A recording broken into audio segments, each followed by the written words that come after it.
Para resolver esse circuito usando o método de análise de malhas, a primeira coisa que a gente tem de fazer é identificar quantas malhas o circuito tem.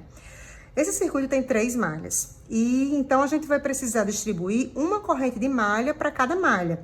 Mas não necessariamente a gente precisa distribuir as correntes de malha nas malhas específicas que a gente vê. Por exemplo, essa primeira, essa segunda e essa terceira. A gente pode usar os laços também para distribuir essas correntes, que é o que eu vou fazer nesse caso. Eu vou distribuir a primeira corrente na primeira malha, no sentido horário. Chamei de 1. A segunda corrente, eu poderia distribuir na segunda malha se eu quisesse, mas, né, por conveniência, por opção minha, eu vou distribuir considerando as primeiras e segunda malha. Então, vou chamar ela de I2. E a corrente 3, eu vou distribuir na terceira malha, né, no sentido horário também. Vou chamar aqui de I3. Certo? Então, a gente tem um circuito com 3 malhas e 3 correntes de malha, né, distribuídas ou em malhas ou em laços. A única restrição que existe é que eu preciso varrer todos os laços. Eu não posso deixar nenhum laço sem que seja percorrido por uma corrente de malha. Bom, o próximo passo agora seria ver como que essas correntes que eu distribuí polarizam os resistores, né? Então, o que é que a gente vai fazer? Primeiro, começando pela corrente I1. A gente sabe que a corrente polariza com o potencial positivo do lado que ela entra, né? E, consequentemente, o negativo do lado que ela sai. Então, se eu olhar para a corrente I1, ela vai polarizar, como ela está passando aqui no resistor de 4 ohms, de baixo para cima, vai polarizar com mais onde entra e menos onde sai, né? Então, essa polaridade aqui é devido à corrente I1. Continuando, I1, ela não passa mais em nenhum resistor, então, já fechei com as polarizações geradas pela corrente I1. Vou agora para a corrente I2. Se eu olhar aqui no resistor de 4 ohms, a corrente I2 também passa de baixo para cima, então, ela polariza também, mais embaixo, menos em cima, porque ela entra aqui por baixo, né? Então, essa polarização é devido à corrente I2. Continuando com I2, passando aqui no resistor de 2 ohms, ela passa nesse resistor da esquerda para a direita, ou seja, ela entra por aqui, né, e sai por aqui. Então, essa é a polarização da tensão no resistor de 2 ohms devido à corrente I2. I2, quando passa no resistor de 8 ohms, ela passa de cima para baixo. Então, vai polarizar com mais onde entra, menos onde sai. Essa polarização no resistor de 8 ohms é devido à corrente I2. Pronto, então fechamos com a corrente I2. E agora vamos para a corrente I3. I3, ela passa no resistor de 3 ohms também da esquerda para a direita. Então, vai polarizar com mais onde entra, menos onde sai. E I3 segue para o resistor de 8 ohms. Ela passa aqui no resistor de 8 ohms de baixo para cima. Então, ela vai polarizar com mais onde entra, menos onde sai. Então, essa é a corrente I3. Certo? Então, assim polarizamos as tensões, né, provocadas por todas as correntes que nós distribuímos.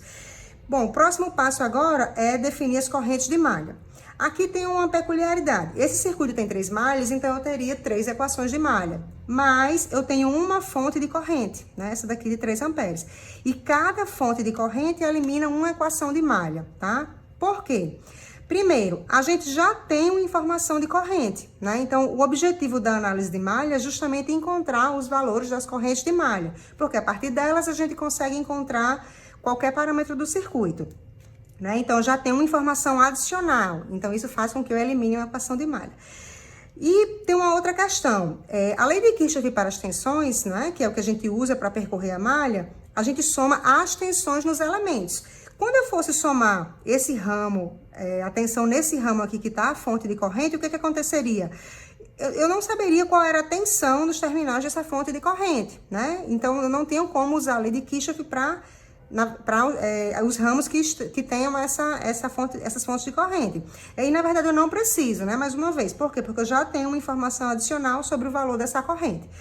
Então, na verdade, a gente tem 3 malhas, mas a gente só precisa percorrer 2, né? Que, na verdade, não necessariamente precisam ser malhas, podem ser laços, que é o que a gente vai fazer. A gente vai percorrer esse laço e essa malha, tá? Então, começando pelo laço, né? Só vou deixar claro aqui o que é que eu vou percorrer. Vai ser o caminho englobando a primeira e a segunda malhas, tá? E vou percorrer no mesmo sentido da corrente 2, mas eu poderia percorrer no sentido contrário, certo? Mas vou escolher aqui o sentido horário mesmo.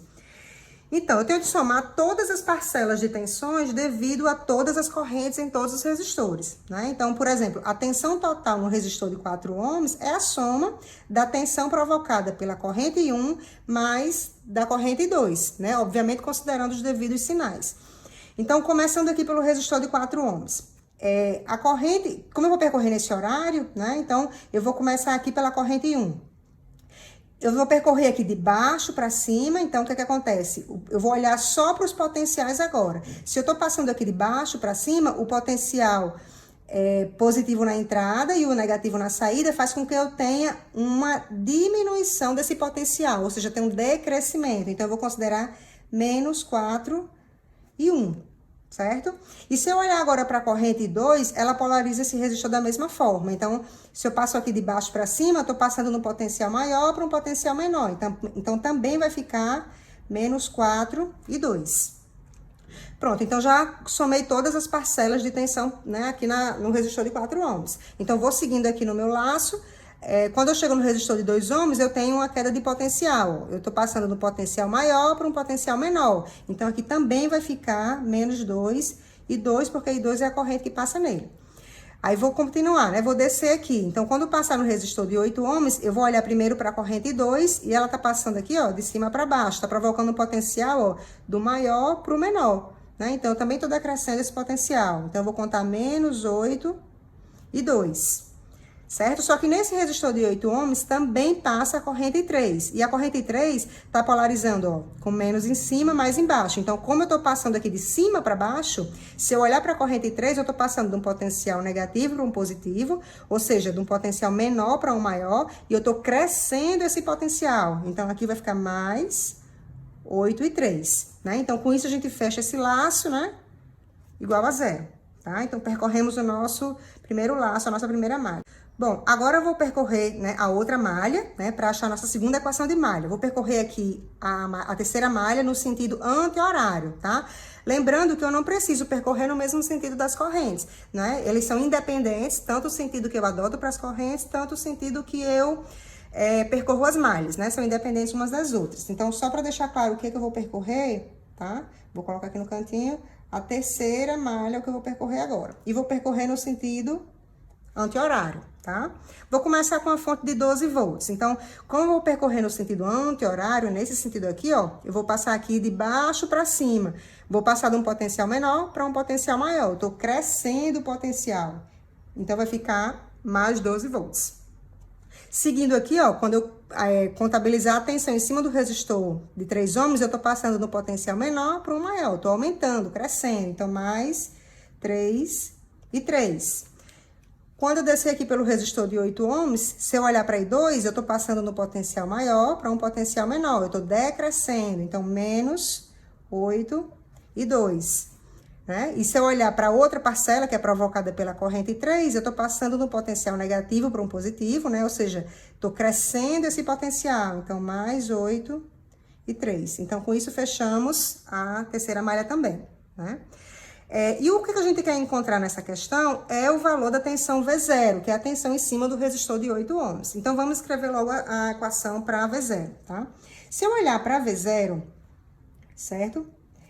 Eu sei que da lei de Ohm, eu sei que V é igual a RI, tá? Quem é o R? É o resistor de 8 ohms, só que eu tenho duas correntes passando nesse resistor, I2 e I3.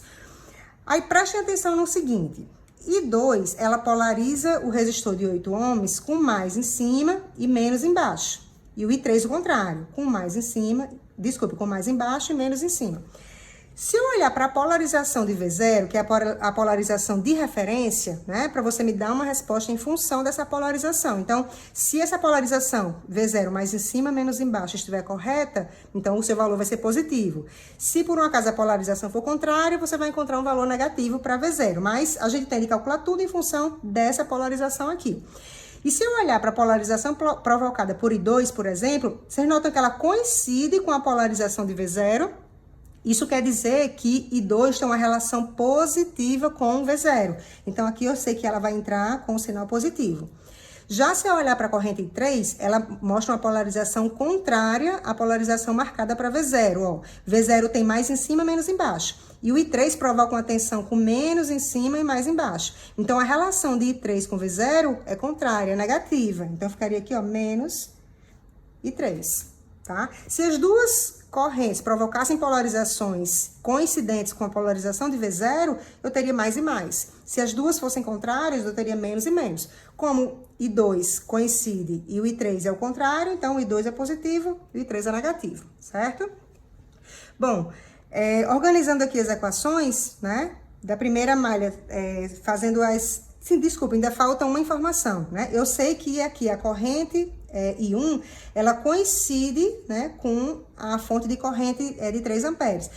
Lembrando que a fonte de corrente, né, esse valor de 3 amperes, ela é exatamente o valor real da corrente que passa nesse ramo, né? E a gente sabe que a corrente de ramo, ela é igual ao somatório de todas as correntes de malha que passam nele. Aqui, como só I1 passa nesse ramo, então o I1 vai ser igual a I3. Desculpe, o I1 vai ser igual à fonte de 3 amperes, tá? Como os sentidos coincidem, né? Então, a relação é positiva. Eu sei que meu I1, né, vale 3 amperes, certo? Se por um acaso a gente tivesse definido I1 passando, né, no sentido anti-horário, contrário, então seria aqui I1 igual a menos I3. Mas como as duas coincidem, fica positiva. Então, organizando aqui as equações, né? Primeiro a gente tem, substituindo o I1 por 3, aqui eu já vou ficar com menos 12, né? Somando as parcelas de I2, eu vou ficar com menos 14 I2, né? Mais 8 I3, igual a 0. Da segunda equação, a gente organiza, né? Que menos 8 I2 mais 11 I3, igual a menos 12. Bom, resolvendo esse sisteminha, né? A gente chega à conclusão que o I1 vale menos 38 sobre 15 amperes, né? E o I2 vale menos 44 sobre 15 amperes, né? Então, esses são os valores quando a gente resolve esse sisteminha linear. Resolvendo esse sisteminha linear, basta que a gente substitua na equação de V0, certo? Então, a gente vai ficar com V0 igual a 8, né?